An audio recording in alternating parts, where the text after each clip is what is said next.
Now, correct. That's it. What we are going to, yeah, what we are going to prove tonight, we are going to prove the blatant corruption, right? As it relates to our investigation. We are going to convict Andrew Holness tonight based on what we are going to do, right?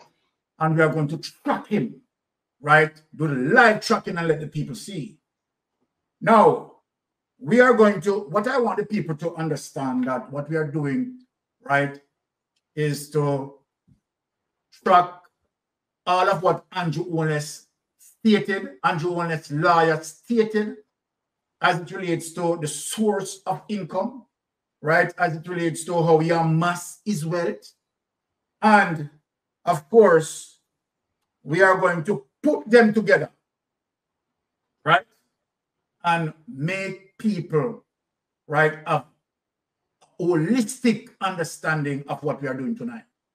Now, the first document that we are going to show, we are going to go to an interview that Andrew Holness did with Nationwide and explaining at the time to Nationwide that he came into the politics with $47 million. First document. All right, Sister Daisy, welcome to the floor. Right. Sure. I want to allow you the opportunity, Sister Daisy. Hey, no. Thank you, my brother. Brother Rattigan, why you yawning as soon as I come on? Listen, it's good to see you, Mystic Sensation. Rattigan, I always just love to see you in the space. Love seeing you in the space, you know? Yeah. Much blessings and guidance. Yes. Yeah, and to everybody in the chat, a wonderful good night. You know, the debate is going on, so I'm kind of, you know, but the show must go on, because Andrew too lie, not go so. I was listening to you earlier, Rattigan, talk about spending all this time and all this money for $384,000. I would have talked to Nanny Goat. No go so. No go so. Yeah, go through, my brother, go through. Here it is, and this is 17th of June 2016. Holness makes finance public, posted by Abka Fitz-Henley. Let us get into this. Prime Minister Andrew Holness says he has assets valued at just over $151 million. His liabilities currently amount to just under $35 million. Holness disclosed his total assets and liability this afternoon in an interview with Nationwide News, the Gleaner and the Observer newspaper. Mr. Holness is the first Jamaican Prime Minister to publicly declare his assets and liabilities since P.J. Patterson made his declaration public in 2002. Mr. Holness made available to the media today his last 10 Integrity Commission's declarations. They date from 2007, when he first became minister, and now. The Integrity Commission declaration showed that just before Holness, people take keen note of this paragraph. The Integrity Commission declaration showed that just before Holness became a minister 10 years ago, that is before 1997, he went into the politics 1997. So before he ventured into the politics, he had assets totaling just under 47 million. His liability in 2007 were just under 4 million. This came into the political atmosphere 1997. And he had given an interview in 2016, said before he came into the political atmosphere, he came in with $47 million. Let me give people the rundown before we get to Andrew Holness' political career. Andrew Holness, right, graduated from university in 1994 and owed student loan and worked 2 years for charity. 2 years for charity. And so then, within that 2 years for charity, we are asking the question, where on God's earth, Andrew Holness got $47 million?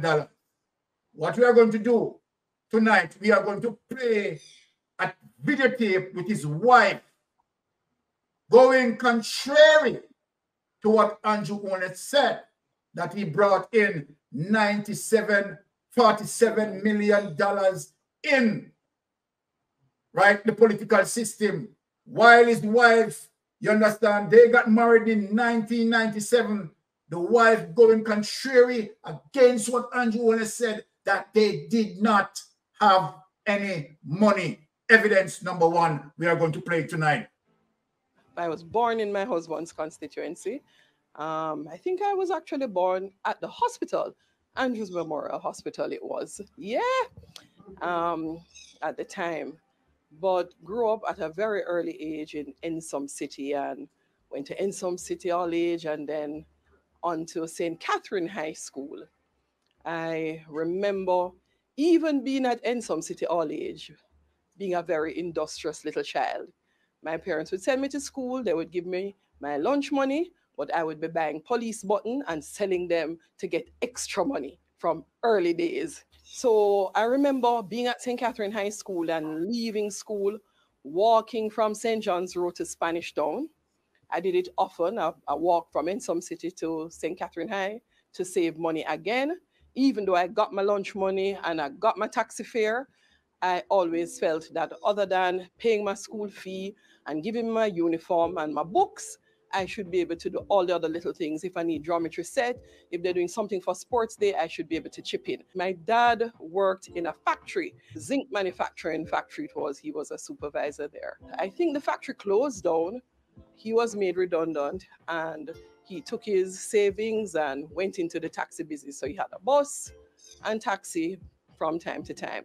I would walk to Spanish Town and go and meet my mother and help her to sell. She would sell shoes and clothing, and I had no problem. I remember many times my classmates would pass, and sometimes they would see me at school and say, Juliet, you don't feel ashamed to go help your mother sell? And no, I was never ashamed. I always felt this is what is sending me to school. My mom and my dad earn an honest living, and I thought it was an excellent value to instill in me as a child. And I pitched in and made sure I sell anytime I could once school was out. If it was Christmas, I would be on to Falmouth. I love to check a lot of money. So when they went to Falmouth, I found that the sales was very good. I was collecting and selling, and I found that very exciting that my parents were able to earn in this way. My mom sort of beat it into my head since early days. Look, we are not wealthy, and the way you're going to achieve in life is to have a good education. That's really the legacy I'm passing on to you. Being educated and being able to take care of yourself. So for me, growing up as a child, I actually never had a sense of any disparity or inequity in how women and men function, because my parents function in a way where my mother was a strong woman and giving in equal ways to the partnership of taking care of and raising the family and funding our lifestyle. Myself and Andrew went to St. Catherine High School together, but I didn't like him in high school. I thought that he was just enough. He was into everything. I remember the very first Valentine's Day special that was put on at the school. Andrew organized it. He conceptualized it and he organized the Valentine's event. And I was like, who is that guy? Everything is him. I remember he was valedictorian, and I just continued to almost envy him and say, this guy is just so into everything. And I remember when he was doing his valedictory speech, I don't think I've ever told him, when he kept saying education. And I'm like, it's education. so I remember Andrew well. I was very impressed with the way he was as a young man. He was helping his mother to build her house, and I'd pass and see him up on top of the house, helping the man who was doing the grill work, the masonry, and I was like, yeah, that guy not bad at all. Right? But I remember at school thinking that he was just so enough. Everything was just this Andrew. Then he wasn't my friend.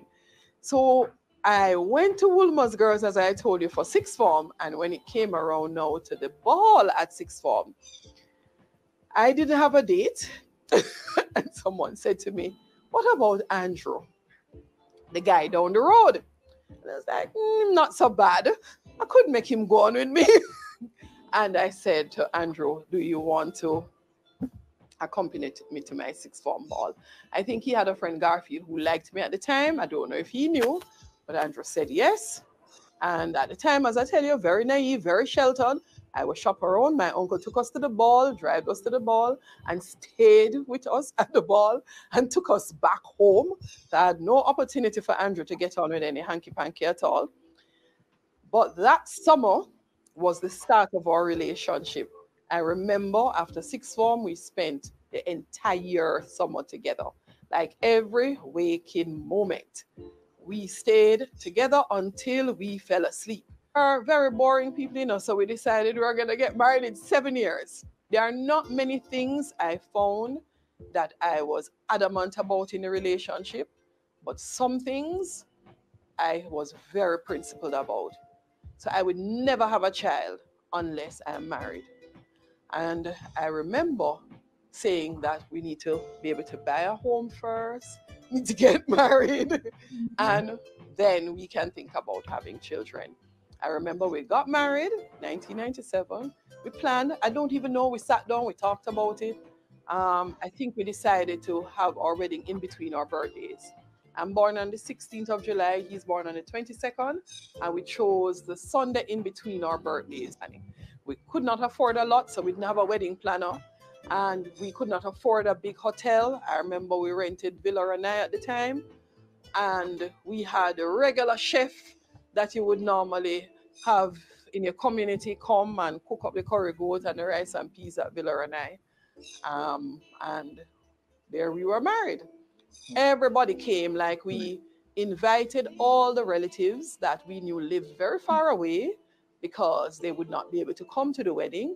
They live in the UK, they live in America and Canada. But we didn't want anybody to say that. I'm going to stop it there. What I want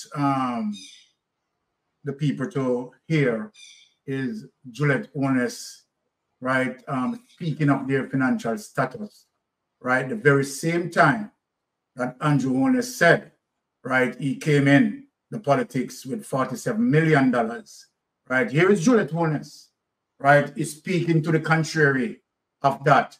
What you gathered from that, Sister Maria, ladies before gentlemen? Well, based on what well, you see, in that situation, she was fluid. So Yes. what she was saying, from what she's saying, I believe what she's saying to be the truth. Yes. So now, fast forward to what the Prime Minister said about coming into politics with $47 million. That's nonsense. Because remember now, he started out as a director for a not-for-profit organization. He worked for a not-for-profit organization, and then he went to work for Edward Seaga.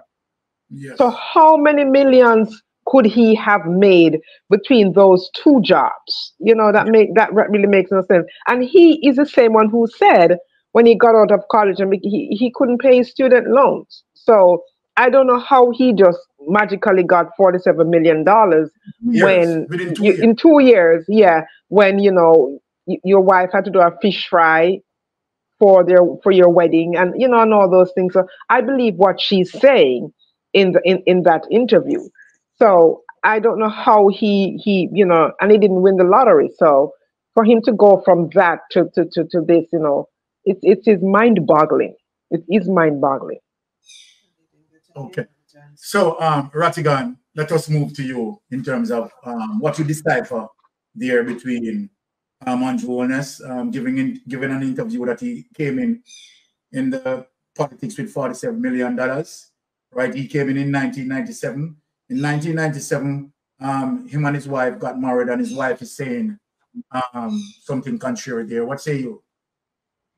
Remember, I was telling you when you asked me the question, what would you do if you're integrity commissioner and you're looking at this? What would you look at? Remember, I was telling you, I would start from the beginning. I'd start, okay, what was his first job? I would pull all his tax returns. Exactly. Right? And say, okay, let's see how much money he earned here, there, you know, for all the years. And that would have been just the start.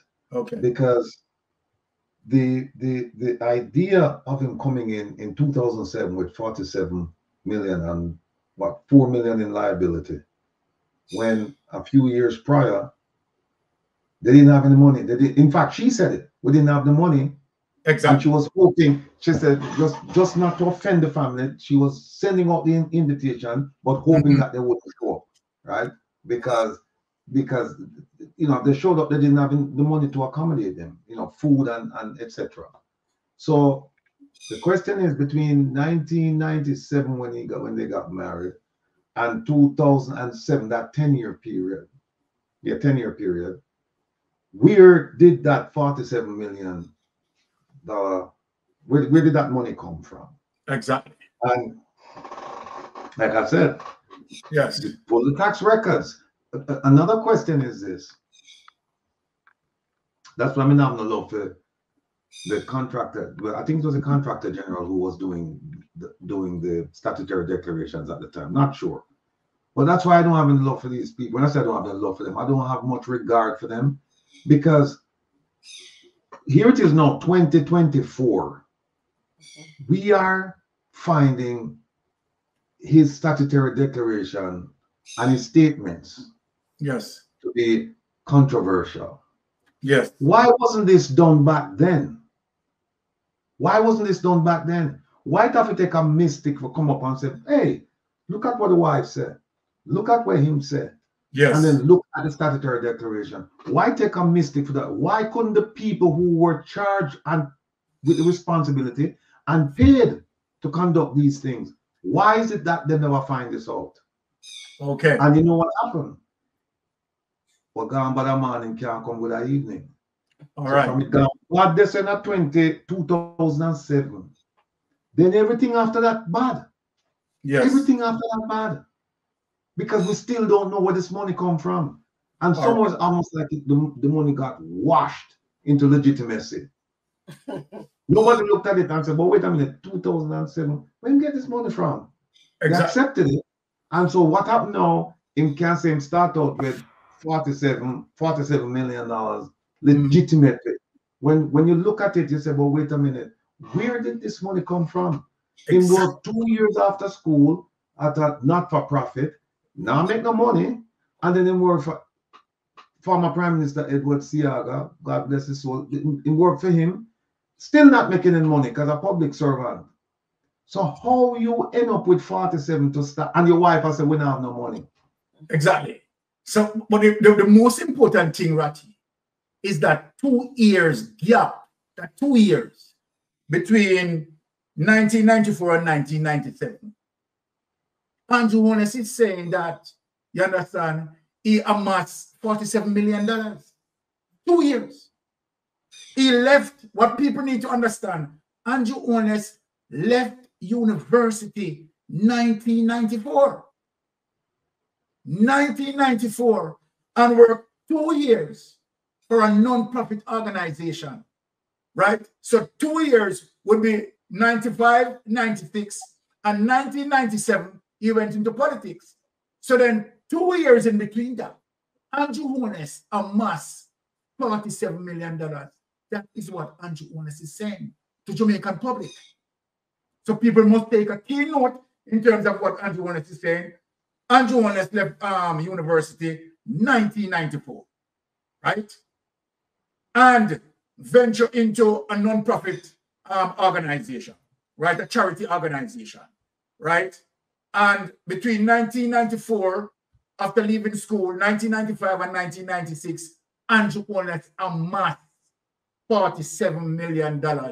Where did Andrew Holness get that from?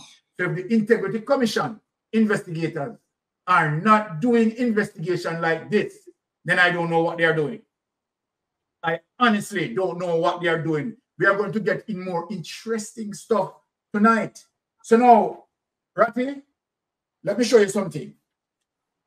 Let me show the Jamaicans as it relates to Andrew Holness being delinquent, right, with his loan without any, let us put up that so people can see the evidence that he was delinquent. So when he left, he didn't even have any money, Ratty, to pay, you understand, for his student loan. Did not have it. All right. There it is, people, in the red. Andrew M. Holness, Lot 130, Riverside Park, Ensom City, Spanish Town, PO, St. Catherine, for social science, UWI, Mona, right? And if you read it up, the following persons are in arrears in the repayment of their student loans at September 6, 1996. Right? September 6, 1996. Andrew Holness is in arrears. Take down that. Let us say something here, Ratty. You catch him, man. You catch him. You catch him. 1996. You can't pay your student loan, Mr. Holness. And 1997, you got married. But you were telling Fitz Henley that you came into the politics with $47 million. 1996, you owed your student loan. So how is that possible? How could that be possible?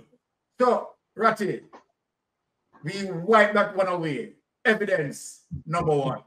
Right? I want to put it down for me. You know. Evidence number one. Was it Andrew Holness' own charity? He worked for, well, I mean. Now, so since you proved that, what I want to prove to people, and I'm going to prove here, Ratty, that from the very inception of Andrew Holness into the political space, the political system flagged Andrew Holness as corrupted. Yes. So that is something that people need to take note of.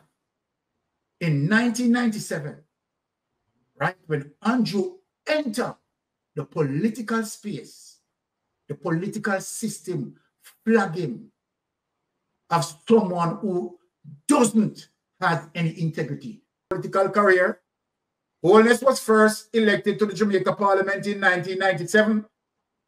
General election as the Member of Parliament for West St. Andrew, representing the Jamaica Labour Party. The election in the constituency was principally between Holness and Warren Blake, representing the People's National Party. The initial result was very close, although by the end, Holness was declared the victor. The PNP lodged allegations of tampering with the constituted authority. Long-time Andrew Holness, you understand, trying to go against systems, go against laws. Part of the electoral regulation system in Jamaica. Holness was sworn in as Member of Parliament on 24 February 1998, delayed by a magisterial recount. On the 5th of March 1998, he lost the seat as the election court had ordered a re-election.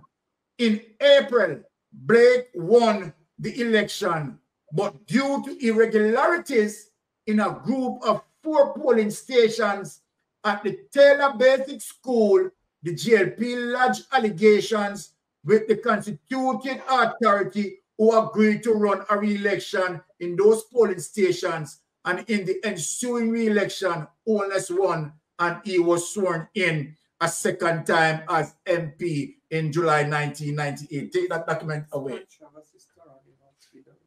So then we talk about his appearance into the politics and the controversy that his appearance have as him, right, not being someone with integrity. Now, where we are going now, we are going to go into the art of the investigation as it relates to the integrity report, right, being submitted, and where Cliff Hughes tried to run out talking about 4 accounts. The objective, let me remind Cliff Hughes, if you are listening to me, let me remind you, the objective of the Integrity Commission investigation is to pursue illicit enrichment. The next clip that I am going to play, you are going to have an understanding of what Andrew Holness' lawyer, right, is explaining to an investigator, Zara Burton, the source of his wealth. So let me say this to you, Integrity Commission. We are talking about Andrew Holness being flagged as it relates to illicit enrichment. Bear that in mind. Andrew Holness now and his lawyer, right, they have provided a source of how they amass the wealth. Where we are going is that you are going to see the investigator, Zara Burton, doing our investigation, people, and reveal that as it relates to what Andrew Holness stated and his lawyer stated, as it relates to mortgage, as it relates to loans. Let me say this to you, Integrity Commission investigator. There was no loans found. There was no mortgage found. So let me ask Cliff Hughes, if there is no loan found, and Andrew Holness said loans, he used loans, right, to assist him in amassing his wealth as it relates to his big house, right? Big house in Beverly Hills that he used loans, right? Supplier credit and mortgage, right? Guess what? No loans was found. No mortgage is listed. So the question confused. Where did Andrew Holness got his money? Let us play 18 Degrees North. Became Jamaica's newest prime minister despite controversy about his big house. Join us in a partnership for prosperity. We uncover a trail of property purchases and ask, is Andrew Holness paying his part? Is that why you didn't pay the property taxes on the home? What the Prime Minister didn't want you to know before the election. And later, Holness sounds the warning on corruption to his new cabinet.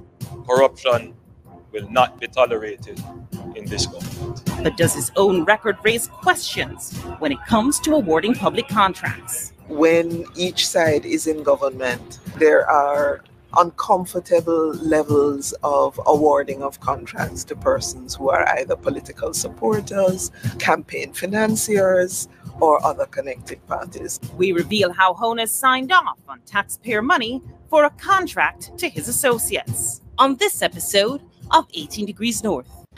We begin our show with Jamaica's newest Prime Minister, Andrew Holness. During the 2016 general elections, his house became front and center. The public, and perhaps more so the ruling People's National Party, they wanted to know why a St. Lucian company owned his house and where he got the money, since news reports had put its value at about $2 million, a figure Holness has not confirmed. After all, Holness had been a politician most of his professional life, didn't come from money, and his salary at the time was just over $60,000 each year, not counting allowances. Holness answered several of the questions asked, but we at 18 Degrees North had others. What we found was an interesting series of property purchases and an uneven playing field when it comes to personal tax matters. It also shed light on the relationship between Jamaican politicians and their associates in the awarding of public contracts. We're staying right here in Jamaica at 18 Degrees North and 77 Degrees West. The Labour Party believe that every poor man must build his castle Every poor man must build him big house. And we not grudge of it. We are going to help you to achieve that. That is why we say education be free, health be free, and we must make the place secure so you can live and enjoy yourself. This is the house, built on 3/4 of an acre, complete with stone-cut wall, in the exclusive Beverly Hills neighborhood just outside Kingston. It's a huge upgrade from where Jamaica's newest Prime Minister and then opposition leader Andrew Holness says he was born. I was born in a 2-bedroom board house at 56 Cumberland Road in a Spanish town. My father is still a farmer and my mother is a retired civil servant. Property records showed that Beverly Hills land was purchased by a St. Lucian-based company, AdMat Incorporated, for $300,000 in 2011, 3 months before Holness became Prime Minister of Jamaica for the first time, and when he was Minister of Education. There's no mortgage listed. In a statement, Holness says he's the sole director of AdMat and a shareholder, along with his 2 sons, Adam and Matthew. Holness says he got the money from funds in his accounts at 2 of Jamaica's investment banks and used his savings, salary, loans, and credit from suppliers established through his wife, who is a real estate developer, to build the house, costing him approximately $52 million, or around $525,000 US. He says the St. Lucian structure was used for estate planning. His attorney, Patrick Bailey, says there's that, and the additional potential benefit of avoiding transfer taxes. If the house at Beverly Hills is the only asset and he was selling it, he would simply sell the company, sell the shares. The company would have its shareholding transferred from him and his children to the new purchasers, whereas the title would remain unchanged because the new purchaser will be the owners of AdMat and be the owners of the property. So in that case, there's no transfer from one entity to another. So you save on transfer tax and stamp duties and those sorts of things. Civil society activist Carol Narcisse says the leader of the country shouldn't be trying to avoid taxes. Especially if you're a prime minister and you're telling your citizens that they need to conform to the regulatory environment that you have designed, that you do not think you can adhere to, because it is inimical to your interest to adhere to it, or inimical to the interest of your children's future to adhere to it, then there is a major, there's a major inconsistency there that you need to explain. Join us in a partnership for prosperity. Let's change Jamaica for the better. Choose prosperity. Does he own other entities in there? In AdMat? In AdMat? Yeah. I think he has at least one other property in AdMat. And where is that? That is in somewhere in the Arcadia area. Right. And that's considered land or also? It's an apartment. Actually, he's now in the process of selling that unit. He owes suppliers because suppliers gave him credit for the house he's building in Beverly Hills. And the source of funds for that was what?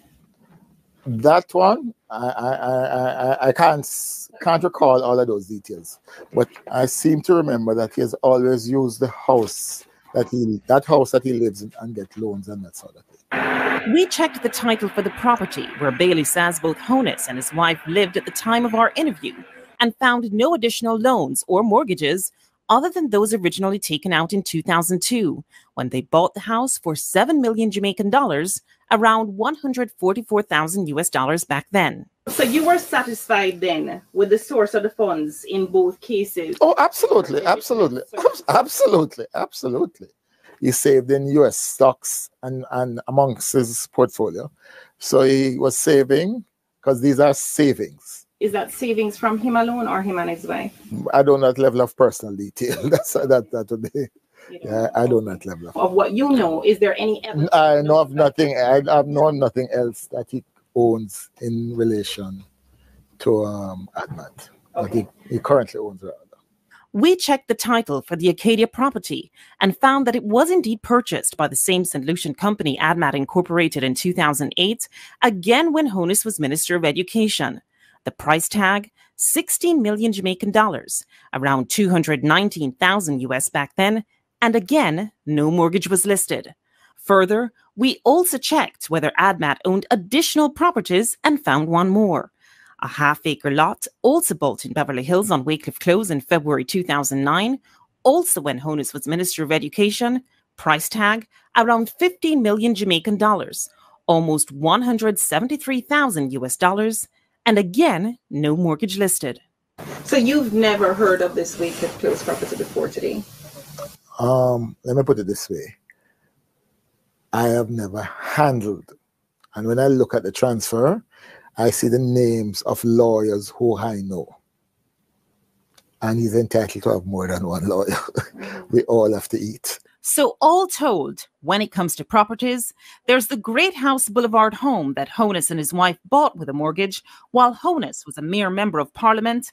And in the 4 years he was Minister of Education, earning the equivalent of around 60,000 US dollars per year or 90,000 with allowances, there was the Arcadia apartment, no mortgage listed. The land at Wycliffe Close in Beverly Hills, no mortgage listed. The land for the Shenstone Beverly Hills house he's building, no mortgage listed. And around 525,000 US dollars spent building the house in the 3 years after Holness's Jamaica Labour Party lost the election in 2011. Holness, through a member of his team, said he wouldn't comment on the source of funds for any of his properties before the election, but even after, he didn't. He also said he would make his financial statement public at the end of March 2016, but he didn't. Despite several calls to Juliette Holness, a property developer, chartered accountant, and newly elected member of Parliament, she didn't get back to us. We will again reduce transfer taxes, stamp duties, and estate taxes. What about property taxes? No, but he has to pay property tax. At the time of our initial checks in the 2 weeks before the election, the house in Beverly Hills had an outstanding balance since 2013 on the tax administration's website.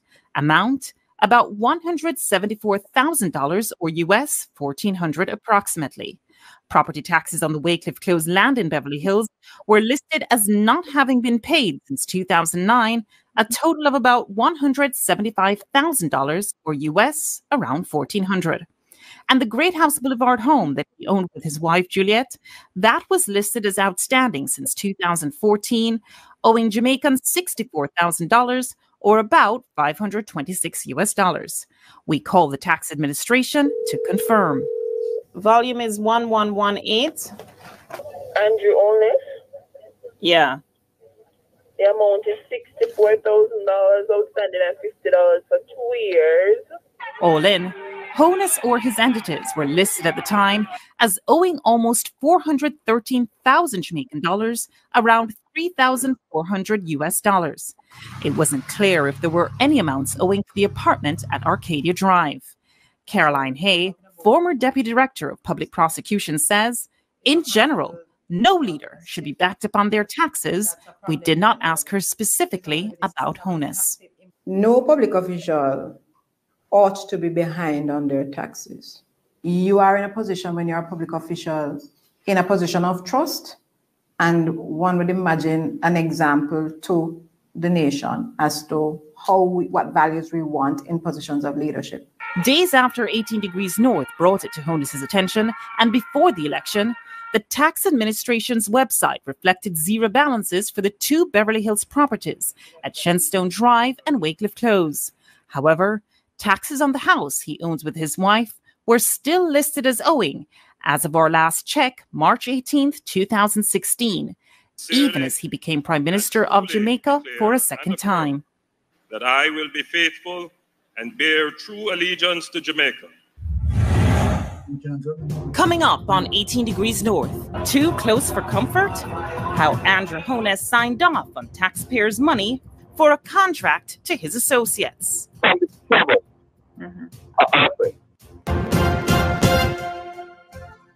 18 Degrees North just uncovered a trail of property purchases linked to Jamaica's newest Prime Minister, Andrew Holness. Now see how that trail led us down another path, that of government contracts awarded to his associates. Corruption will not be tolerated in this government. The property at Wycliffe Close in Beverly Hills remains an open lot today. As it turns out, the owner, Andrew Holness's ADMAT Incorporated, applied to the National Environmental Planning Agency to build townhouses in 2010, but that application was turned down. Representing ADMAT in this application was one Robert Garvin. Robert Garvin is not a director in any way, shape, or form of ADMAT. No, man, he's not. But why would Robert Garvin's name then appear on an application to the land development? Because he's acting as agent, he's doing the process. Yeah. That's not unusual. According to Companies Office records, Robert Garvin is or was the director of other entities affiliated with Andrew or Juliet Holness: Positive Jamaica Foundation Limited, Sunshine Mobile, West Central St. Andrew Trust Limited, Omega Bridge Finance, and the now removed Delito Taxi Service. Who is Robert Garvin? Garvin? Robert Garvin. Never met the name, never heard the name. But I do remember Positive. But I did set up Positive Jamaica, I remember that. Right, but he's one. Yeah. Positive Jamaica is in part a director by Garvin. I know he was a director of and by the way, one more thing. What about the fact that Garvin used this address, 28 Herb McKinley? Because this is my address. It's precisely what I'm saying. You're at 28 Herb McKinley. No? I know. So why Robert Garvin used it? And because we set up the company here. Garvin, I'm not saying that. I don't remember the name. Separately, Robert Garvin is also listed as the director of Westkin Construction, along with one Donovan Simpson. Garvin used the address 25 Dominica Drive while setting up Westcon, the same address he and Holness used when registering West Central St. Andrew Trust Limited. Government records show Westkin Construction as receiving 14 government contracts, totaling 28.5 million Jamaican dollars, or around $386,000 US. This was between 2006 and 2009, even as Holness or his wife shared directorships with Garvin on 4 entities.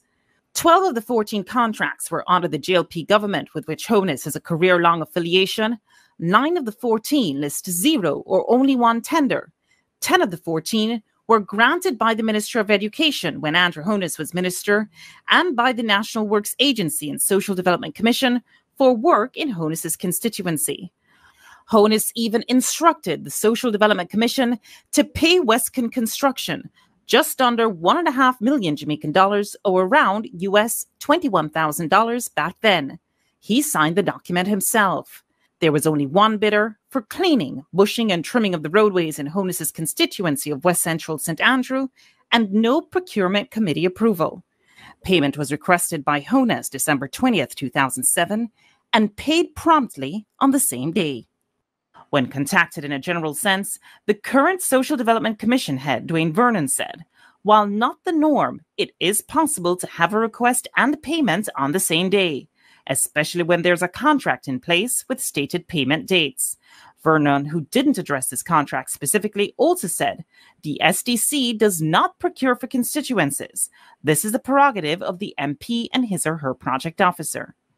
Civil society activist Carol Narcisse says, awarding of government contracts in Jamaica has been a long-standing cause for concern. When each side is in government, there are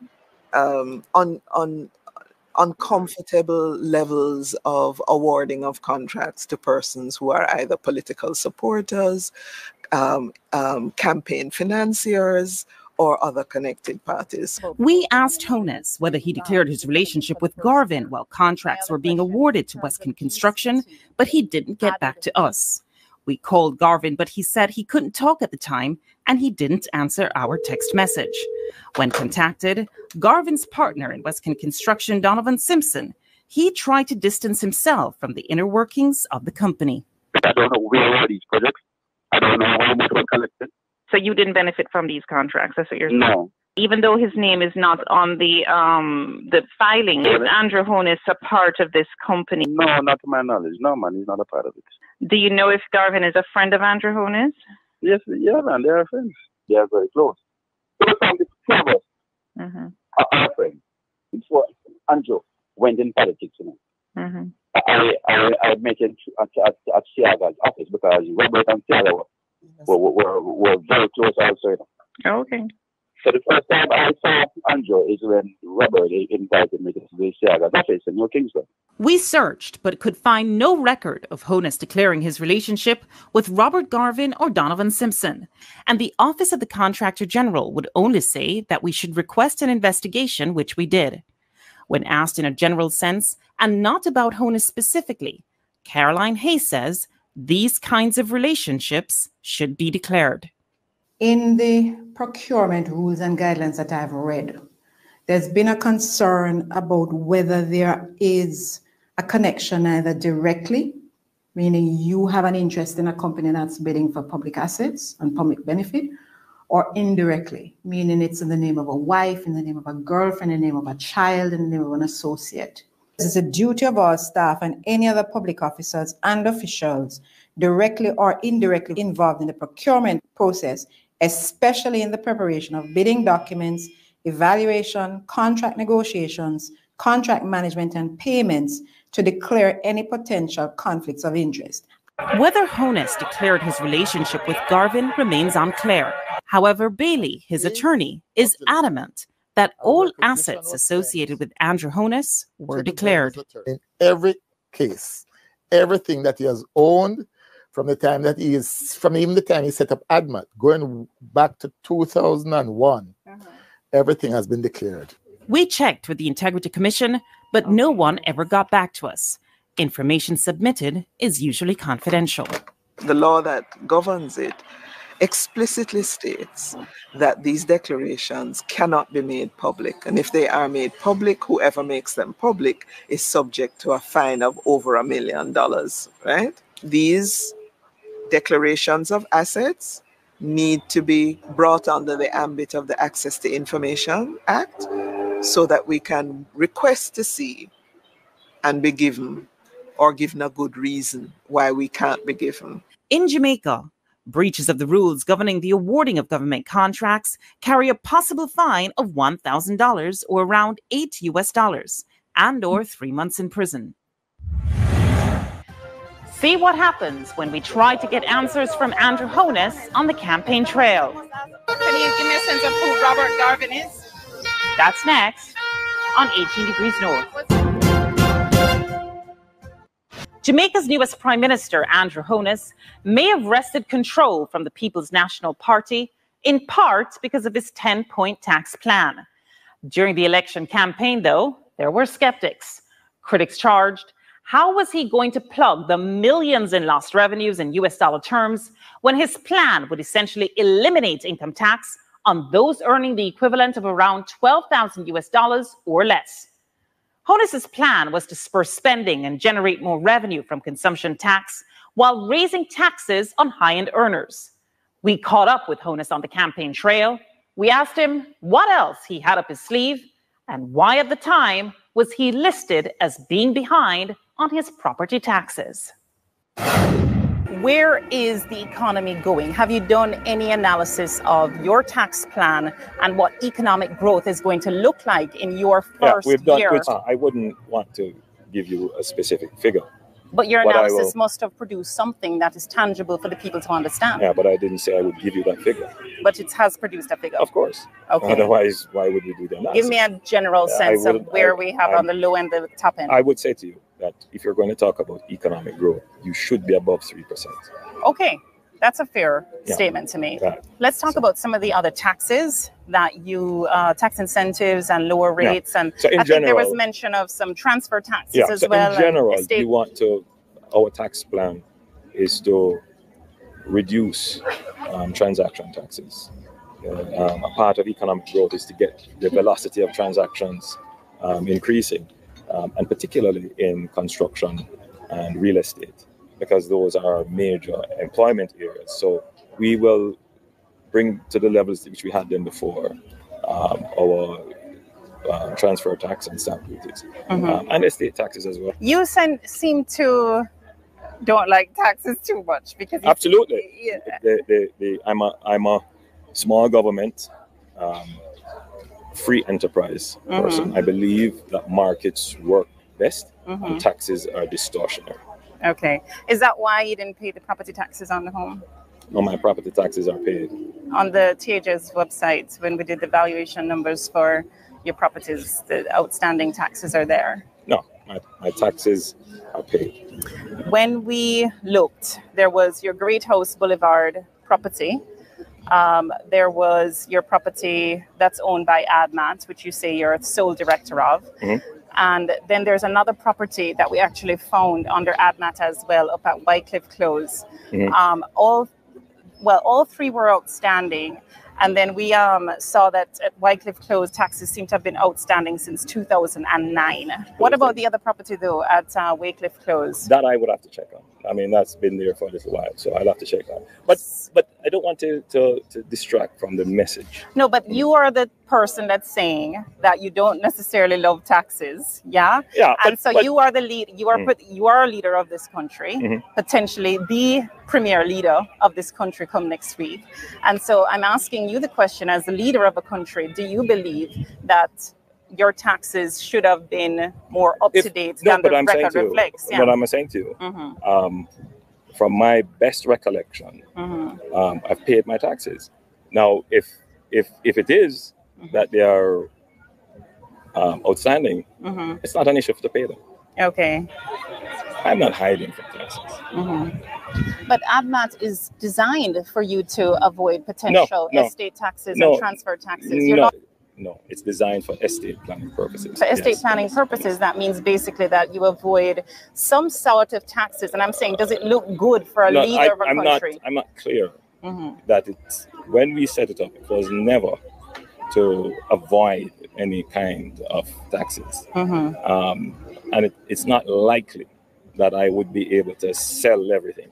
It was set up merely as a way of holding assets. So it's a holding company. That's it. But in any event, let's be clear.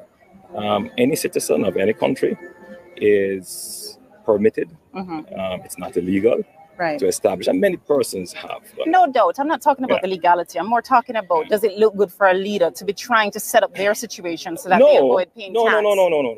No. Any company can, I think, avoid being in a situation. Look, my view on the matter is this: you should plan your estate and plan for taxes the best way possible. You just said a while ago that you don't see a sense where you would be able to sell everything. What's everything? No. What's everything? No, you mentioned two properties. There's Wycliffe Close, which is an open land right now. Look, we'll talk again. No, one thing I wanted to ask you about. You've gone hold on, Mr. Holness. Mr. Holness, I must ask you a question. Can you give me a sense of who Robert Garvin is? All right. So let us stop it there and get to the panel, because we are in our final two clips. So the meat of the matter, Brother Ratty and Sister Daisy, right? That the Integrity Commission investigators, right, is in pursuit of two items that we gathered there. One, the dodging of tax. Two, unexplained source of funds. Right? Those are the two items that we got from the investigation, from the investigation there, as it relates to what Zara Burton done. And what highlighted was to the fact that that clip is talking about dodging of tax and unexplained source of funds. Unexplained source of funds is that, as what the lawyer stated in terms of mortgages and loans and so forth, none of this was found, right? And so then that should be where the investigation pointed to. And now we are seeing Cliff Hughes running out with four careless bank accounts. You understand? 4 careless bank accounts. Mother and father, they are not in the subject of the investigation. They are not the subject of the investigation. Why are we talking about 4 careless bank accounts? What we are talking about dodging of tax and Holness and unexplained source of funds. What say you, Ratty, on the matter? Well, let me first say that tax avoidance is perfectly legal. Tax evasion, that's something different. I think what he was trying to explain was that he was involved in tax avoidance because he said it's like a holding company, and he really didn't flesh it out because Zara is right. In essence, it's a legal way of avoiding taxes. That's what it is. Yes. Because if it's a holding company, that's true, but that's not the full story. Because the house that he bought using that company, if he had to buy it himself, he wouldn't have escaped, certain taxes. Exactly. But he reduced his taxes significantly by going through another company. And then legally he's fine, but morally he's not fine. Because how can you insist and coerce and convince the people of Jamaica that they should pay taxes?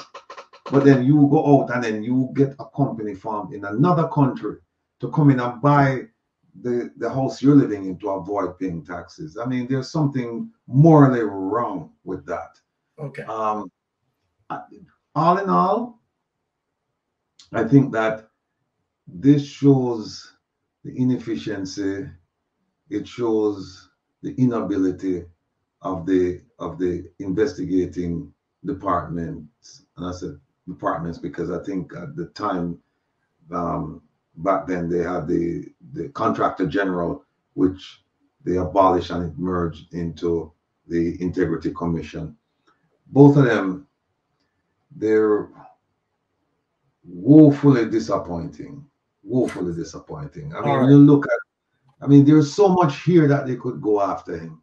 And like I said, and you've said it, and Maria said it as well.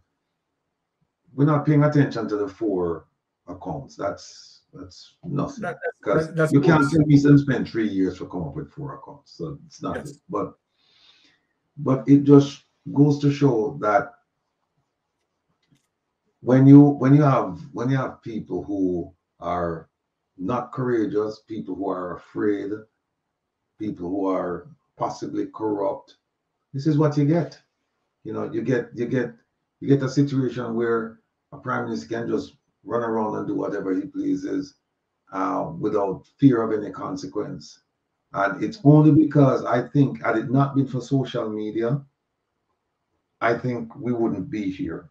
We wouldn't be here if had it not been for social media, because it was just like a week or so ago. I was on Lonesome's program and I was saying, look, the Integrity Commission cannot deprive the Jamaican people of knowing whether or not their prime minister is a crook, whether he's involved in illegal activity. And it's not fair to him either. It's not fair to him, because if he's innocent, we need to know that, right? If he's suspected of doing these things, then charge him. But we see this foolishness. No, guess what? No, we get all kinds of distraction. We get 4 accounts over here. Then we hear, oh, they leaked the thing. Meanwhile, we're not talking about the substance. No. We're not talking about the substance. No, if you notice, the conversation has changed to who forget lock up, who forget investigated because Mr. Hughes has said this and that. And we said, oh, wait, no, we need to get the reports table. That's what we need to get. We need Instruction. We need to see the report table. Right. Thank you, Ratty, for that. Maria, let me move to you. Right. So Ratty addressed the dodging of tax. Right. Let's say you as it relates to the unexplained source of funds. Well, they say show me your company and tell you who you are, and to fully understand why we are where we are now, not understanding how it is his statutory declarations cannot be certified. We have to go back to 2007 when he was minister, and all the awarding of those contracts and the kickback that must have come from the awarding of these contracts that he was giving to his business partner, associate, whatever he wants to call him, right?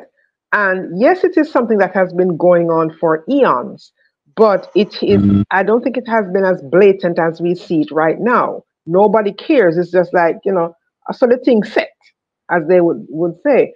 But to listen to him talk about you know, his taxes, as you know, Zara was talking. I like the way she set him up, you know, give him the, you know, talk to him, you know, what they say, you warm them, and then you warn them. So, you know, she reeled him in, and then he took the bait, and she was like, okay, yeah, but these taxes. Notice you haven't been paying your taxes. And like Carol Narcisse said, it doesn't look good for a leader who who is responsible for crafting legislation that governs the collecting of taxes and the payment of taxes to then turn around and be doing things to dodge these taxes. You know, it doesn't look good. It is, as you said in your opening, it is they're morally and ethically bankrupt. You know, and we are talking about the low-hanging fruit when there are more important things to be talked about. This issue with mother bank account makes no sense because this man is a big man from long time. He's 52 years old, right? I'm sure he has. When was the last time he spoke with his father? What about his mother? How can all of a sudden, oh yes, his mother have his name on an account? It's garbage.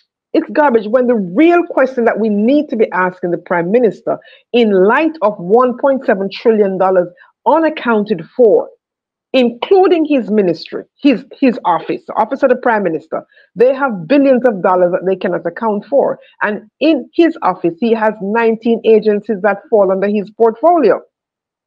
So you have to ask the question, with your statutory declarations not being certified and all these money going missing and all these politicians becoming fat cats, you know, there are many discrepancies there. Where are these monies? Why can't they be accounted for? We're not getting the services. You spend the most money, but they are not there. The services are not there as proof that you spend the most money. Yet you see people who should not have certain things because their salaries could not give it to them, have these things, and then you come up, you have an investigation, an integrity commission that says, oh, we're investigating, and all of a sudden, you know, we found 4 accounts, $284,000.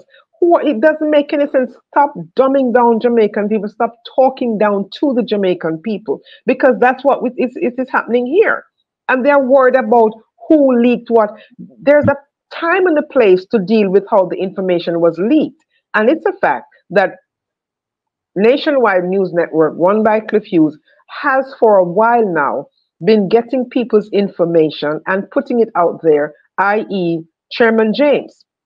He should be held accountable for these things.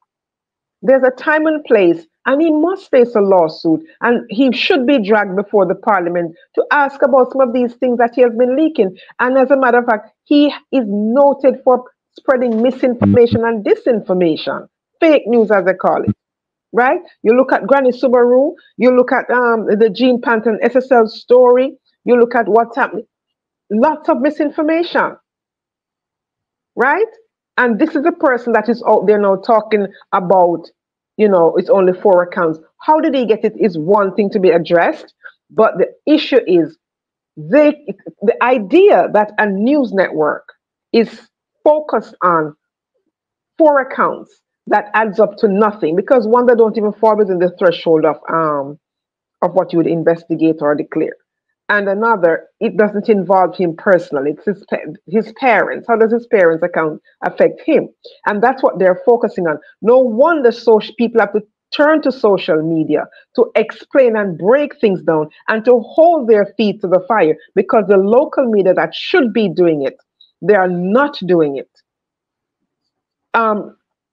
Civic society, the churches, he does these things and gets away with them.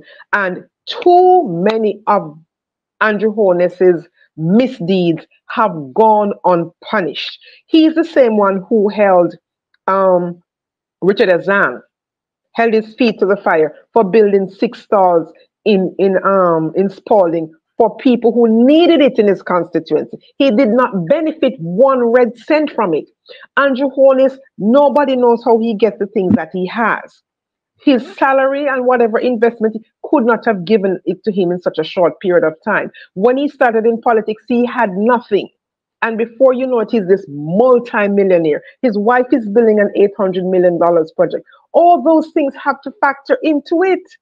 And the people of Jamaica are looking on. They have broken hospitals. The man fainted at the hospital. Lick him head, him dead. Nobody cared. There are no ambulances. And here we are talking about 4 accounts. There are bigger issues here to be talked about. And we have to stop looking at the shiny object, because that's the shiny object. The substance of it is, why is Andrew Holness' statutory declarations yet to be certified? What is the problem? What is the real holdup? And if the Integrity Commission does come out and say these 4 accounts, then the Integrity Commission needs to be revamped, because that makes no sense whatsoever. None. The problem for me in terms of the investigation with Zara Burton is what we call, the unexplained source of funds for all those assets that Andrew Holness have. Right? During Zara Burton investigation, it has established that there is no mortgages listed, right? So then, as it relates to suppliers, credit that he said he used, mortgage, right, that he said he used, loans that he said he used, obviously, there is nothing there. So then why, and let me repeat it, Cliff Hughes is coming out with 4 accounts that has nothing to do with the critical nature of the investigation, where Andrew Holness and Juliet Holness are the subject of the investigation pertaining to illicit enrichment. So I am asking, how those 4 accounts not belonging to Andrew Holness himself, what happened to Andrew Holness' account? I am asking the question tonight.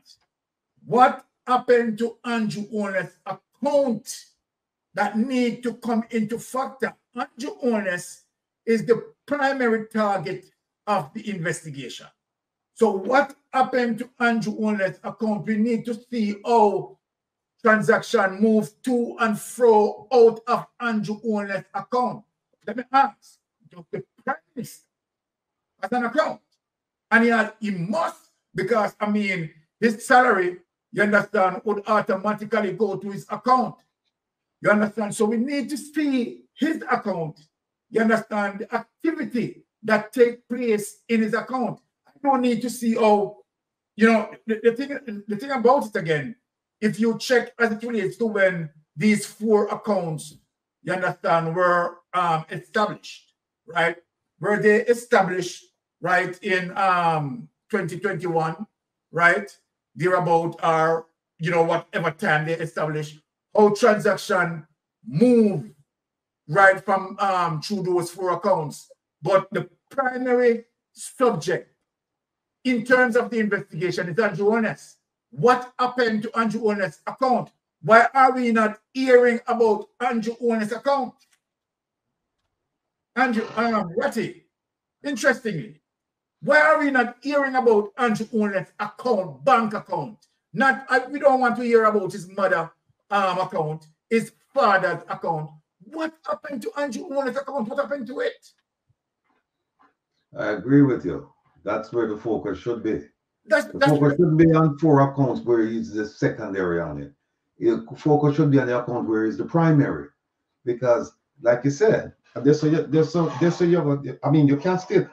the other thing, with the 4 accounts, if you notice, them don't tell us about the activity. Them just tell us that this is amount of money inside there. But we don't get any idea about the activity, how much money passed through. That would be interesting to find out. And then the idea that they kind of give the impression that, okay, his accounts are fine. And his accounts, we don't even know. We don't know. So bring them up, let us see them if they're fine. So, there is a problem. There's a problem all the way around. And again, the Integrity Commission, they have to tighten up them belt, man. when you read the report, they have a whole bunch of fancy words and all of that. But then when you say, okay, you remember that commercial, I might have date myself now. Remember that commercial where the lady used to say, where's the beef? Yes. Yeah, what the beef there? I had somebody tell me one time, we hear the sizzle, but we don't see the meat. You know? So, exactly. Yeah, it's like, this is not good. And it can't be good, Ratty, at this point in time that Andrew Holness is unable to explain his source of funds, and they want to keep up the structure now in talking about 4 accounts. And then now that the structure now move from 4 accounts to, okay, who leaked this? Like, it is Andrew Holness. It is Andrew Holness leaking. Right? No, go ahead. Yes. I'm saying for the persons, you understand, who had gotten the information, right, as it relates to those parliamentarians, right? They are the ones who we believe leak it. They are the one who has close association with Cliff Hughes. You understand? The People's National Party does not have that close association with Cliff Hughes. Is the Jamaica Labour Party has that close association with Cliff Hughes? I mean, any breaking news, you understand, Cliff Hughes seems to be getting it. From who? From the People's National Party? Are we to say that Cliff Hughes getting the breaking news, you understand, from the People's National Party? I don't know if that is what we need to say, right? I'm sorry to cut in here, Rattigan. Go ahead.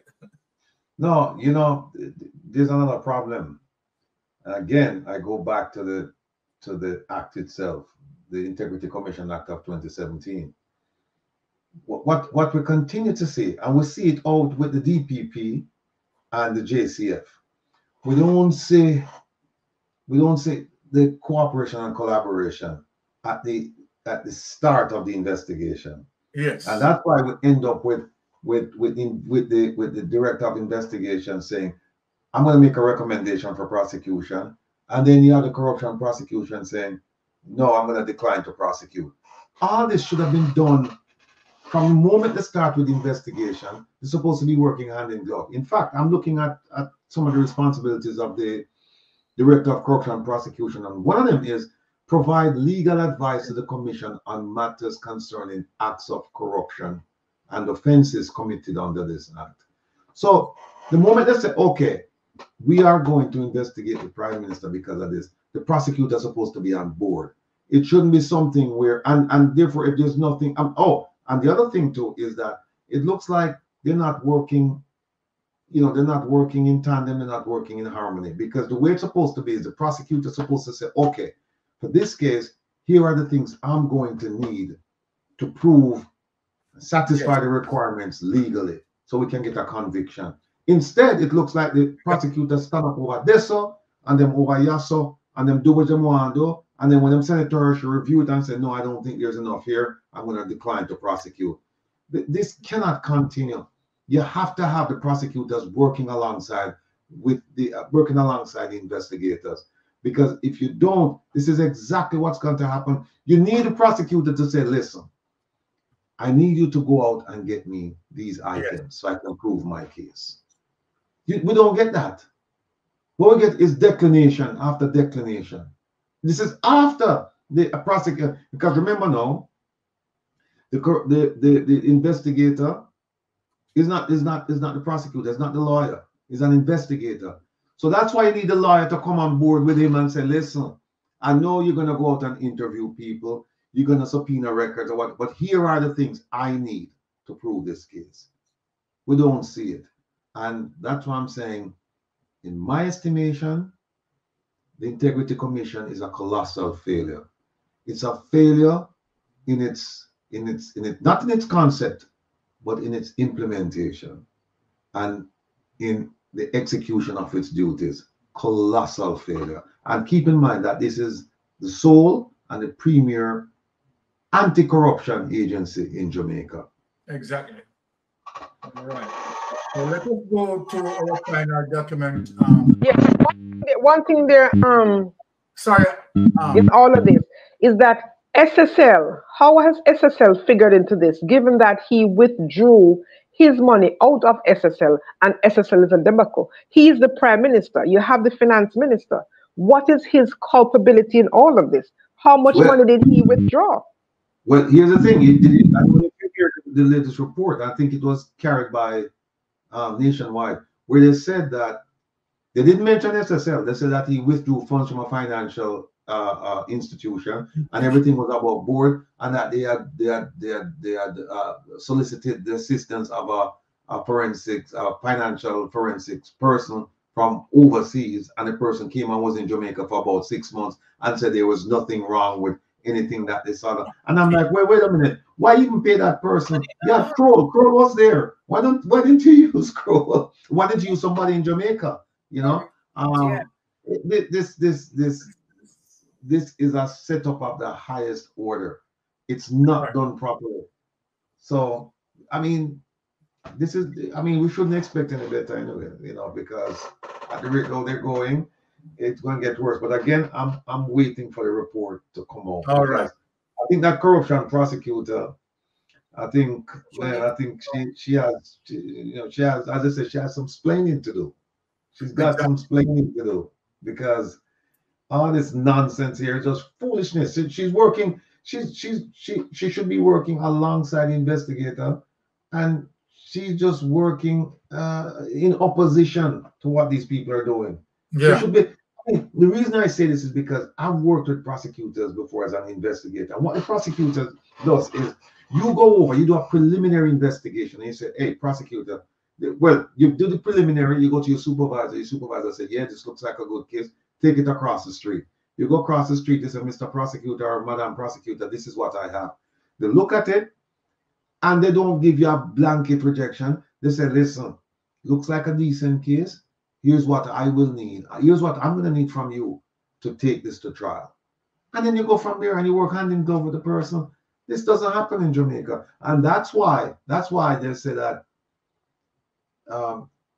if you commit murder in Jamaica, you stand, I think it's like a 7 out of 10 chance that you will walk, because the evidence is going to be tampered with, protocols won't be followed, and it's going to be a paradise for a defense attorney. They're going to kill the police when they get on the stand. So it's frustrating, but the work must go on. Exactly. All right. Well, as for me, I am somewhat reserving my opinion regarding the Integrity Commission investigators, because, as you said, Ratty, we are anticipating for the report to be tabled. Because the thing is, what we don't know, if there can be many sprung, right, to the report as it relates to what affect Andrew Holness. And Cliff Hughes is just running out, you understand, reporting on the least of might be, you know, the least of the serious issues, right? So we don't even know that. That could be the case. There could be other serious issues that implicate Andrew Holness definitely in this report. And this is one of the reasons why I believe that, look, if there was a situation that would, you know, free Andrew Holness from all of this, I think it would be a rush to have that report tabled. To the fact that I am seeing that they are making effort in terms of trying to use delayed tactics, right? Then I am suspecting that might be what Cliff Hughes have done is to just give you a little snippet. You understand? But really and truly, you have serious problems there relating to Andrew Holness, and that is one of the reasons why, really and truly, that they don't want to rush in, right? Tabled this report. I think they are going to use delayed tactics. Delayed tactics might be anticipating until Nigel Clark even lift up, right? Or so what? But guess what? We are not going to allow any delayed tactics, you understand, for them to get into a general election. And this, you understand, Andrew Holness statutory declaration, you understand, that is a problem, cannot be certified. So I am suspecting, based on what I am going to show as it relates to what the Integrity Commission He said, I am suspecting that Cliff Hughes is only using his little manipulation tactics, right? Reporting on snippets of the report, not, holistically on the report. So look what for the final clip tonight, let us look on what the Integrity Commission is saying here. So Ratty, and Maria, let us look at this, what the Integrity Commission said today. For immediate release, Integrity Commission received 6-page third-party witness statement. Submit same to Parliament as an addendum to its investigation report that was submitted last Thursday, September 9, 2024. In keeping with its commitment previously made to the public, the Integrity Commission wishes to advise that it has today submitted to Parliament for tabling an addendum to its report of investigation, the report that was submitted to the Parliament last Thursday, September 5th, 2024. The addendum embodies, right, substantiating 6-page third-party witness statement that is germane to the report. It is important to record and clarify that the statement was submitted to the Commission by the witness on Friday. So we are talking about a witness on Friday, September 6, 2024 at 2:46 p.m. after the Commission had already submitted the report to Parliament for tabling on Thursday, September 5th, 2024. The substanding addendum is not meant to alter in any respect the findings, conclusions, or recommendations that are in the report. Copies of the addendum were submitted in separate envelopes on the cover of identical letters, right, addressed to the following officials. And there they are: the Most Honorable Juliet Holness, Speaker of the House, Most Honorable Uri Clark, right, Senator Tam Tavares Finson, right, Colleen Lowe Clerk to the House of Parliament. The document was formally received and signed for the Parliament at 11:04 a.m. today, right? And, the different gadgets that it passed on to a USB flash drive containing electronic PDF. So take that document away, on it. So, Ratty and Murray, this is what I'm saying as it relates to, additional witness that was sent to the Parliament. So this is telling me that it seems like something serious, right? It's there as it relates to additional witness information that passed on. So I think what we are getting, right, is a smoke screen, right, so that they can now see if they can sleep into their base, right, try to trick people, and then they try to pull out this thing, right, so let's let them see. But I think that's why I am holding back in terms of making any comment on the Integrity Commission investigators. I am wondering, Sir Ratty and Marie, right, what is there? Because I know for sure that if it was something, right, in that report, right, that say, okay, all right, Andrew Holness is not culpable, I think they would rush, you understand, to have a table. That is my say. What say you, Sister Maria? Yes, you're right on that point, because, they come with drip, drip, drip, drip, and then people are just hanging onto the drip, drip and realize there's a whole, river come down bank to bank going on behind all of that. So we have to wait and see what the commission report really says. Because remember now the other day when they issued, it was a preliminary, I think it was in July or early, I think it was in June sometime. Yeah, I think it was in June. And they said that there are two parliamentarians who were, you know, under investigation for illicit enrichment, and everybody ran with this narrative that oh, it go down to 2, and so you know, so they have exonerated 4. And as it turned out, 2 more persons were added to the 6 that were already there. So it was 2 for this current year, 23 to 24, and not from 22 to 23. So it became 8.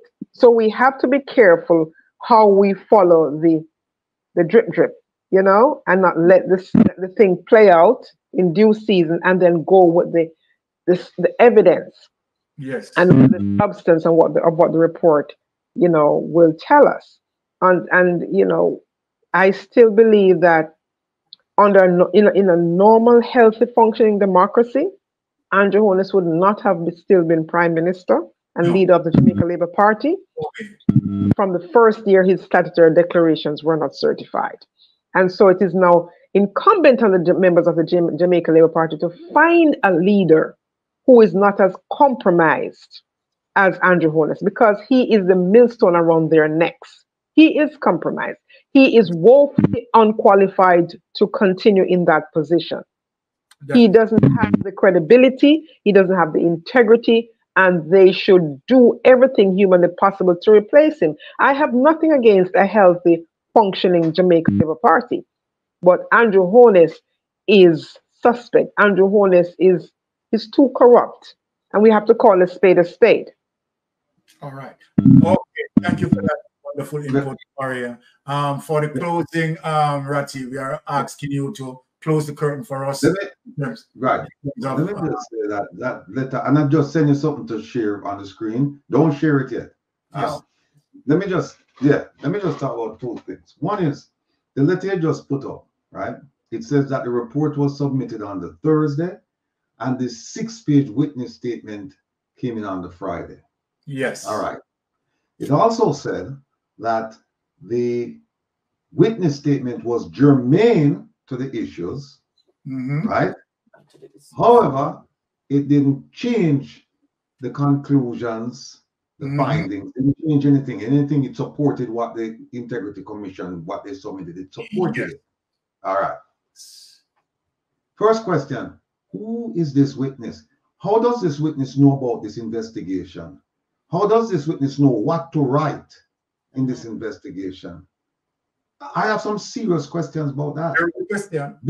Because remember, you go back to the 53.3 that you can't reveal this thing until it's tabled.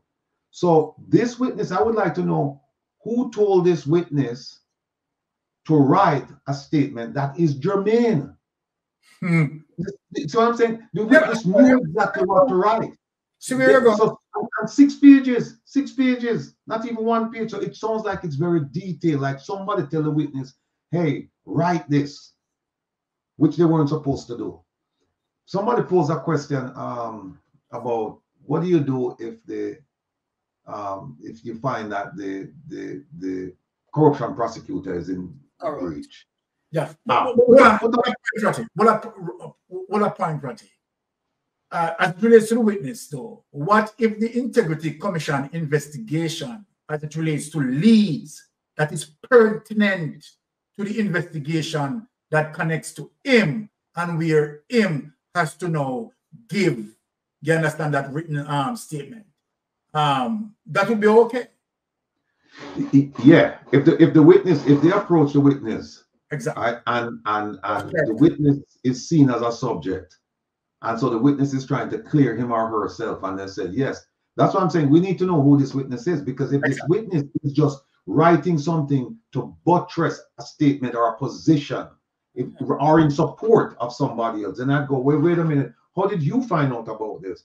And for 6 pages, that sounds to me like it's that sounds to me like it's detailed, and it's relevant. In fact, they went and said it's germane, but it's germane. It's germane, and it doesn't alter their views, their positions, whatever they've decided. It doesn't affect it at all. So I would have more questions about that witness to say, well, is this somebody that is known to the Integrity Commission?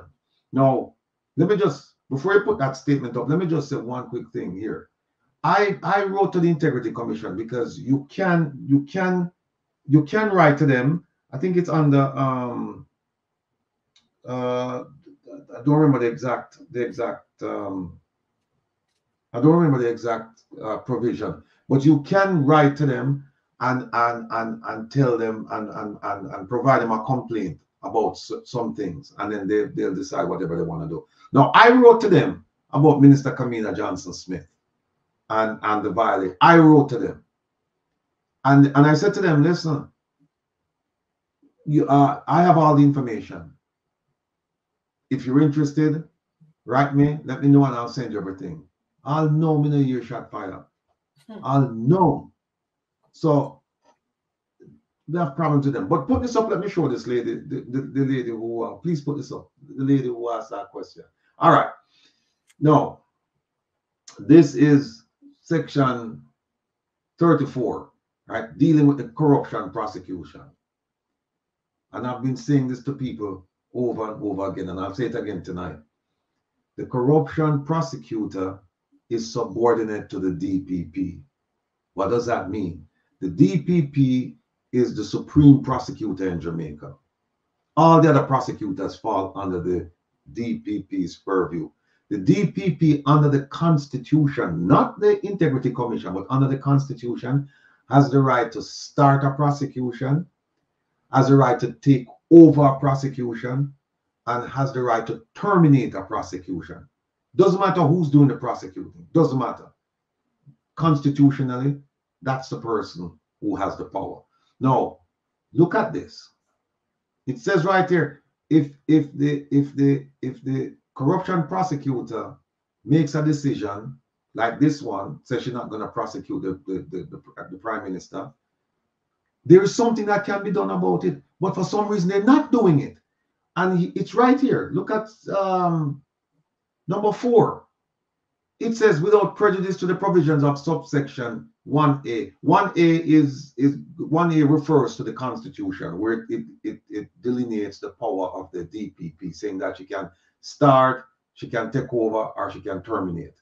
It says, without prejudice to that, because you can't prejudice the Constitution. It says, the Director of Corruption Prosecution may, acting on his, should also say her, own volition, look at the next part of the sentence, or upon the request of the commission, do what? Request an opinion from the DPP as to whether or not to initiate criminal proceedings in respect of any matter that has been referred to him, her, under this act or any other enactment or on a point of law.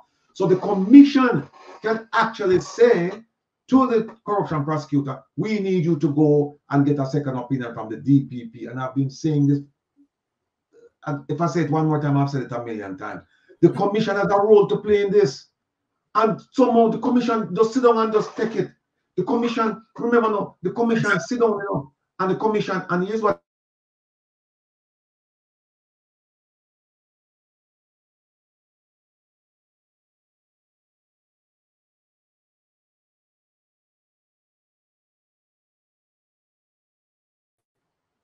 Yeah. Okay, it's going up. Right. The commission sit down, you know, and the commission accepted the opinion of the director of investigation, saying that he's making a recommendation for prosecution. That go before the commission to, you know, and them said fine, and then watch the corruption prosecutor say, no, I'm not going to prosecute, and now they have, it's almost like an appeal right. They have a right to say to the corruption prosecutor, you know what? We disagree. You need to go to the DPP and get an opinion. Bring the DPP night. Bring the DPP night. But them just sit down there with them and fold up like, I don't know. them need people over there with a spine. Them spineless. Them not a backbone. Yeah, look, and a lot of this, right? A lot of this. What I would do, I would challenge this in court. Make a judge, make a ruling. Make a judge, make a ruling. Don't just succumb to pressure. Make a judge, make a ruling. Say, hey, you know what? You know what, corruption prosecutor?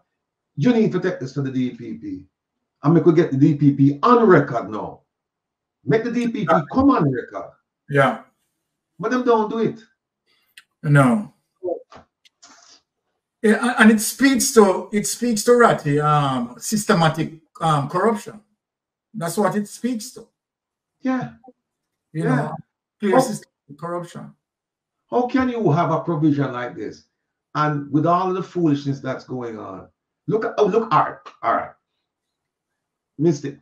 Sis, look at what happened when Westcon, when Zara Burton broke the news about Westcon, and the Integrity Commission decided to investigate. And then they made the mistake of not doing proper investigation and interviewing the Prime Minister twice, and in slip out of that. What did the corruption prosecutor say? She said there's no evidence here to prosecute the Prime Minister. And she said, however, the people who worked alongside him in the ministry, there's enough here to prosecute those people. But because of the abuse of process thing, I am not going to. No, the commission could have stepped in at that point and said, we disagree with you. Let the DPP come on the record. Because then you know what happened? No, if there's corruption, it would really be highlighted now. Bring her into the spotlight. The statute provides a role for the DPP. Bring the DPP in and them don't do it. But I don't know what else to say, Byron. The only thing we can do is educate. We can only educate the people of Jamaica, make them know, say, listen, yes, there are things going on here that shouldn't happen. Shouldn't happen. Yes. So true. So my closing is that, listen, the Integrity Commission, I'm still waiting. I'm reserving complete and final judgment until I see the tabled report. However, given the history of the Integrity Commission, I won't be surprised. I really won't be surprised if the report says no prosecution. We're going to certify statutory declarations, and his wife is doing great, and she's just a fantastic businesswoman. And the illicit six and the two Confederates, they're fine. Nothing's wrong there. I won't be surprised. I won't be surprised if they do that. And that is because of the history of how they've conducted themselves. When you have the Integrity Commission saying, we know that some of these declarants providing their statutory declarations are claiming that their perceived ill-gotten wealth came from a dead person. But we don't have the stomach to go and investigate that. So we'll just let that continue. Yes. No. You know this is going on, and you say we're not going to investigate it. What does that tell you? That tells you that you should not be shocked with anything they come out with. I would love for them to come out and say, hey, we found this, we found that, and we're recommending prosecution. I don't know if they're going to do it, and that's why I'm reserving my judgment, because it's still, despite everything in the past, and this is the past is an indication of what's going to happen, I am still going to reserve my judgment and say, let's see what happens. Until then, we'll just wait. All right. So, Sister Maria, anything for closing? I agree wholeheartedly with what Ratty said and what you have been saying, because you look at it and you see so many things to be prosecuted, and nobody seems to be willing to take up the mantle and do it. Yeah. And corruption now seems to be the order of the day in Jamaica, that if you are an honest person, there's no place for you in the Jamaican society. And that is rather sad and unfortunate. Every agency, ministry that you look at right now in Jamaica, there's some form of corruption that is taking place. Let nobody fool you. You go to an office to do a business. In order to get your business done, you have to pay somebody under the table. That is corruption. And it comes from the head. So if they see the Prime Minister doing all these things and getting away with it, why should the little man down the road not do it and try it too? And like Ricardo Baca said, corruption is normalized. Yes. And that is, It is normal. It's the way to get things in Jamaica done in Jamaica is to be corrupt. When you have ministers can be shaking people down for apartments and all them kind of thing, instead of allowing the person to go through the process of applying for their permits, getting their permits the right way. In order for them to do it, they have to shake them down and they get the permit. That's wrong. That should not be allowed. When you have people, ministers can be basically fighting against people who are speaking out against them and against their ministry because it's not working in the interest of the people, and they can do whatever they want to harm their career in whatever way, shape. It is wrong. It's corruption. No country can run like that. No country, society can be. And guess what we see now? Look at the education system. Look at the healthcare system. Look at law enforcement. Those are the things we have to look at and realize that, something has to change, because this cannot continue. It just cannot continue. Here you go. Okay, so Lady Mystic, you must can say your two piece. What you have to say?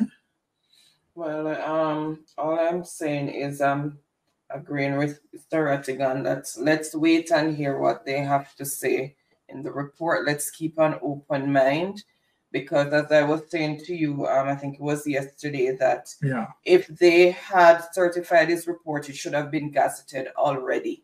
And if the report was in its favor, they would have sure run out this morning and put it on every laptop that they can reach up to put it on. So let's wait and see what it says, and let's hope that nobody's trying to doctor it. And as you can see, they're officers trying to set a narrative, but it's just not gonna work because people are not stupid. All right. So let me say, there's another way them can get around this, Them just send 24 police and soldiers to Haiti. Oh yes, we'll see that today. Them just send 2 dozen go there, I guarantee you, if one of them get hurt, you will see a national state of state of emergency. And then them just say, we don't have to deal with this report right now. We have other things to deal with Haiti. But Rattigan, on the issue of the state of emergency, the International Council for Human Rights just talked about the Jamaican government and the use of SOEs and how it is in violation of the rights of human rights of Jamaicans. That's the thing I've been telling everybody for the last 3-4 weeks I'm working on. I'm working on a report for them. So we shall see. We shall see. All right. There you go. And Wayne is doing the same thing too. Yes. Sorry. Yes. Yeah. Right. So let me say this in closing. Thank you, Sister Maria, for that. Thank you, Brother Rattigan, for passing through.